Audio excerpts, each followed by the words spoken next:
Eto naman, kung mayroong 1, 2, 3 para sa mga nagigipit sa pamasahe o 5, 6 sa mga pautang, paandar naman ngayon ng mga Gen Alpha ang 6, 7. Yan yung tinataas baba yung kamay. Parang ganyan, no? Ganyan. Ang ginagawa ng mga anak ko yan, 6, 7. Pati nga ang Santo Papa, abay, kumasa.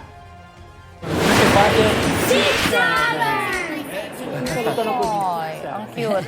Hindi nga, hindi talaga nagpahuli sa pag 6'7" si Pope Leo XIV.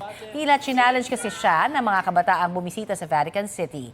G naman ang Santo Papa na itinaas ang mga kamay niya para gawin yan.